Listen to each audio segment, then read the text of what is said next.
Problem లేదు. అంటే long hours computer కూర్చోవడం వల్ల కొంచెం గ్యాస్ట్రిక్ సమస్య ఉండేది. అయితే అది ఫేస్ చేస్తూ ఒక సందర్భంలో ఏమైందంటే, మా ఫ్రెండ్ అనిల్ కుమార్ సార్ ఉన్నాడు. ఆ అనిల్ కుమార్ సార్ ఏం చేశారంటే, తను కూడా ఆల్రెడీ కొంత గ్యాస్ట్రిక్ ప్రాబ్లం వల్ల ఫేస్ చేయడం వల్ల ఈ వెస్టేజ్ ప్రొడక్ట్స్ కొనుక్కుని వాడటం వల్ల దానికి కొంత రిలీఫ్ వచ్చింది. రిలీఫ్ వస్తే మా బెస్ట్ ఫ్రెండ్ కాబట్టి అప్పుడప్పుడు మాట్లాడుతూ ఉండేవాడిని. మాట్లాడుతుంటే నా ప్రాబ్లం నేను చెప్తే తను ఏం చేశాడు, రత్న బాగానే ఉంది, నీకు కూడా గ్యాస్ట్రిక్ ప్రాబ్లం ఉంటున్నావు కదా, సరే నేను ఇలా వాడుతున్నాను 2 months నుంచి, బాగానే రిజల్ట్ ఉంది, నువ్వు కూడా ఒకసారి వాడి ట్రై చేయి అన్నాడు.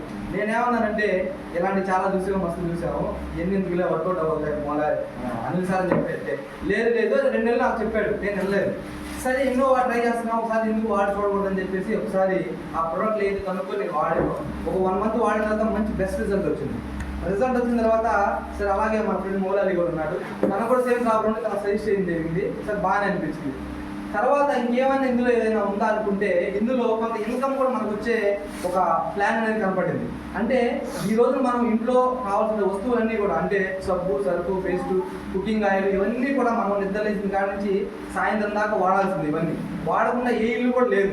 కానీ ఇలాంటి ప్రొడక్ట్స్ మనం కొనుక్కోవడం వల్ల, ఫర్ ఎగ్జాంపుల్ ఈ రోజున మనందరం కూడా సంతూర్ సోప్ మనకు బాగా తెలుసు. చిన్నప్పటి నుంచి మనం సంతూర్ సోప్ వాడుతూ ఉంటే ₹1 మనకి ఎవరైనా రిటర్న్ ఇచ్చారా? ఎవరు ఇవ్వలేదు. కానీ ఇక్కడ ఇందులో ఉన్న ప్రొడక్ట్స్, ఒక సోప్ కొనుక్కోవడం వల్ల కొంత క్యాష్ బ్యాక్ కూడా మనకి ఇవ్వడం జరుగుతుంది. దాంతోపాటు మంచి క్వాలిటీ ఉంటుంది ఇందులో. బయట మనం కొనుక్కునే సోపుల కన్నా ఈ సోప్స్ వాడటం వల్ల మంచిది ఉంది. సోప్స్ అనే కాదు, మనం వాడుతున్న కుకింగ్ ఆయిల్, ఫర్ ఎగ్జాంపుల్ ఈరోజు మనం వాడుతున్న ఫ్రీడమ్ ఆయిల్ అంటున్నాము, సన్ఫ్లవర్ ఆయిల్ అంటున్నాము, ఇవన్నీ కూడా కల్తీ రకమైనవి. ఇవన్నీ కూడా మన యొక్క కొలెస్ట్రాల్ పెంచేయే కానీ తగ్గించే ఏమీ కాదు. అందుకు మించి కూడా ఈ రోజున అందరం కూడా హార్ట్ సోక్స్ అంటున్నాం. ఈ రోజున చిన్న పుట్టిన పిల్లవాడి దగ్గర నుంచి చనిపోయే ముసలివాళ్ళ దగ్గర హార్ట్ సోక్స్ ప్రాబ్లం వస్తుంది. ఇది ఎందుకు